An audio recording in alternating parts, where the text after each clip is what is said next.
Hi Scorpio, welcome to your last reading of 2022. This is for the 26th of December to the 1st of January 2023. 5-card spread as ever, present position, present expectation, unexpected, short-term future, Monday through Sunday, long-term future, 1, 2, 3 weeks, just moving us into 2023. So we start off with the present position, which is the Crucible card, the 8 of Swords. You know, you're really being put through the ringer here. You know, the heat is intense. Other swords just can't handle it. They've fallen by the wayside. There's some waiting in line here, terrified to do it. You're the one that stepped forward. You're the one that's gone, do you know what? I'll do this. I'm just going to temper that, literally, with the energy across the bottom is the 7 of Swords. This is the Cloak and Dagger card. It's deceit, deception. It's doing something underhand. You could argue that you're doing something strategic, because in a more traditional read, the person is stealing the swords from the enemy camp. The idea being in the morning, you can't fight because you haven't got any swords, so you have to surrender. But it is an underhand tactic. I never know if this is talking about you, Scorpio, or what you're doing is drawing this kind of underhanded behavior towards you, i.e. from other people. Only you can answer that. But what I would say is, you know, as ever, karma's a real thing. If you do choose to do something underhand, chances are you'll get caught. You know, I don't know of anybody who hasn't been caught out. So you could be the first, or it could be that this isn't you, this is somebody else. So that's the energy that's kind of pervading across the bottom as well. And with the Devil card, I think this tarot reading is very definitely a warning about next week. So you've got this trial test exercise that you've been put through, and you were successful, you came through it. But sometimes, you know, by going through these tests, they do weigh you out a little bit. You're like, I'm exhausted now. Present expectation is, you know, that there's a time of stillness coming and a time of letting your subconscious kind of float to the surface and all those kind of mysteries and the unknown stuff. You know, when something just feels right, that's what you're going to have next week. That's your High Priestess energy. I would bring that to the fore. That's going to serve you really, really well. The High Priest energy kind of kills the Devil energy. What I love about the Devil card, if you can love a card called the Devil card, is the Devil is holding some chains. I'm not sure if you can see it on here. It's a bit dark in here today, but there you go. There's some chains coming off the Devil. They're the chains that are holding you down. But see how loosely it's holding those chains. You know, it's hardly at all. It's the gentlest touch. And that's what the Devil does. He doesn't, you know, it doesn't break into your bedroom at midnight and steal you away. It doesn't pull up in a black van and chuck you in the back. The Devil just goes, do you want another donut? Have another donut. Do you want to get absolutely hammered tonight? Get absolutely hammered tonight. You know, it doesn't do anything, the Devil. It just kind of nods when you go, should I have another beer? Yeah, go on. Where's the harm in having another beer? Where's the harm in spending your rent money on something, on gambling? You know, that's what the Devil does. It supports your rash decisions. And all of these decisions you're talking about with the Devil are impermanent pleasures. You know, well, yeah, I won $20 at the track. Great. You lost your entire rent, but you got some money to go to the track with. That's the issue here. And the High Priestess is really good at going, do you know what? I know why I want to go to the track, and it's not to do with winning money. It's something to do with, you know, being successful or being seen to win or having control over my life. So that's what the High Priestess does. It can dig right into why the Devil is being the Devil. The Devil's in the unexpected position, so again, that's just going to come out of nowhere. So yeah, expect to be tempted over the next 1, 2, 3 weeks, and why wouldn't you? You know, it's the holiday season, whether you celebrate Christmas or not, that's going to be happening quite a bit. If you can hear a whistling in the background, that's my dog. Yeah, quite why he's learned to whistle, I don't know, but there you go. And he's not my dog, he's my son's dog. He just sits with me. Short-term future, so Monday through Sunday is the 10 of Cups. 10 of Cups is joyful, happy celebration. It's normally a rainbow of cups. What's really nice about it is those 8 swords that were causing you a problem there, you've bent them into this wreath. You've bent them to your will. You've turned them into something beautiful and useful.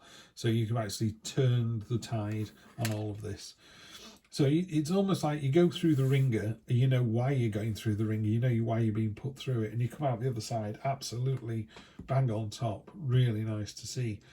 And then the short-term future, sorry, the long-term future, next 1, 2, 3 weeks moving into the new year, there's a sense of moving away. Again, I'll see if I can focus on here. There you go. Some tiny, tiny boats down here. That's you in this boat. These old, worn-out, blunt swords are your burdens. They just ugly and useless and in the way and enormous. You know, you see them as enormous. They're not. They're just, you know, it's just the way we imagine these things to be. This is a card of moving away from those. It's time to move away from your burdens. Maybe it is a literal moving in with somebody or moving out of the old place. But remember, all those burdens that you had are still there. So if you've got money problems and you moved from San Diego to Philadelphia, you'd just be warmer. You know, you still have your money problems. They just come with you. They don't stay in San Diego. So just be aware of that. You know, moving from one thing to another, moving from one state of mind. You know, it could be something as simple as you've always voted Conservative, and now, given the state of the nation, blah blah, you've decided to vote someone else. You know, it's just that you're just moving away from one kind of thinking to another. On top of this trial that you passed successfully, a little bit of nostalgia, you know, oh, back in the good old days, which is great. And I think we can use our past as an experience to drive forward our future. But we need to make sure we don't do that with rose-coloured glasses. You know, he or she, they are giving the other one a bunch of flowers in this cup, which is lovely and very nice. Thank you very much. But they're only going to last a week or two. These are impermanent pleasures, like these are. So while they're lovely to have, they don't last. This is what lasts. The house behind them and the vines growing up the house, that's something that will last forever. These are just impermanent. So by all means go, wasn't it great when? But just remember that was of the time. We're done with that now. Time to move on. On top of the High Priestess, got our Seven of Swords. So we got the Seven of Swords twice now. This is what I'm talking about here. Look at the guy's expression here. It's like really weaselly. Why are you not focusing? Is he going to focus now? There you go. Look at that. You know, it's real mischief making this. And it's not ideal. It's not what we want to see. So I would really, I mean, pardon me, I'm even going to put it this way, because I think you need to keep the High Priestess on top of that 7. You need to be really digging deep into your subconscious and your what's the word? Instinct. There you go. Your instinct, your intuition. Let that come to the surface this week, and it'll keep you in good shape.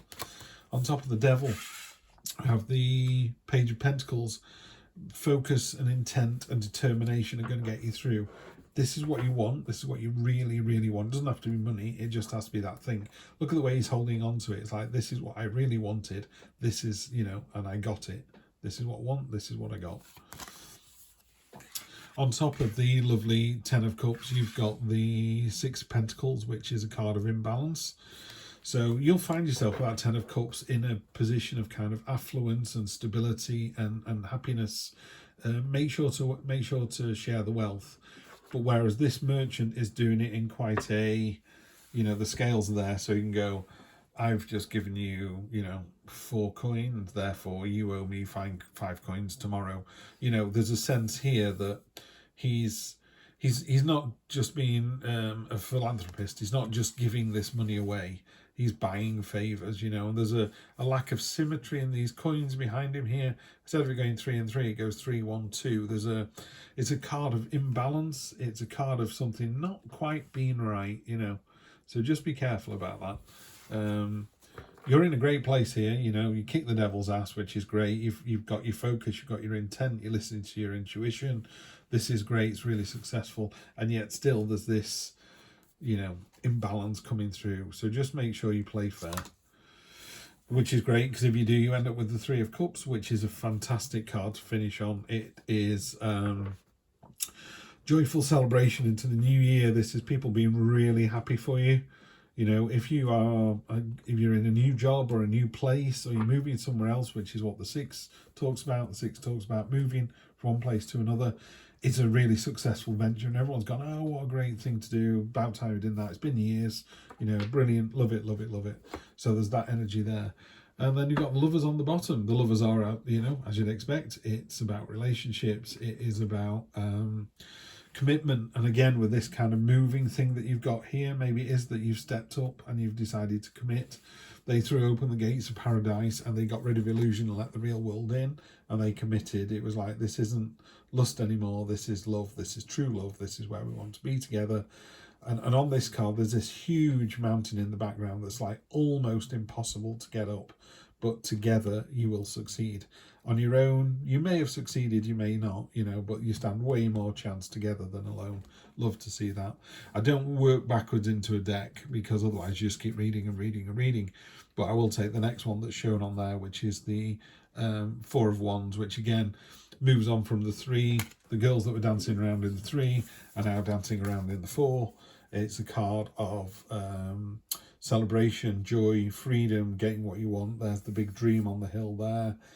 I think these girls are these girls here, you know, this one and this one, just happy, you know, moving on. The happiness and the joy just continues. So really like to see that. But the card that was actually on the bottom of the deck was the lovers. So yeah, it's looking very, very good for you, Scorpio, over the next 1, 2, 3 weeks. And I will see you again in 2023. Happy holidays. Take care.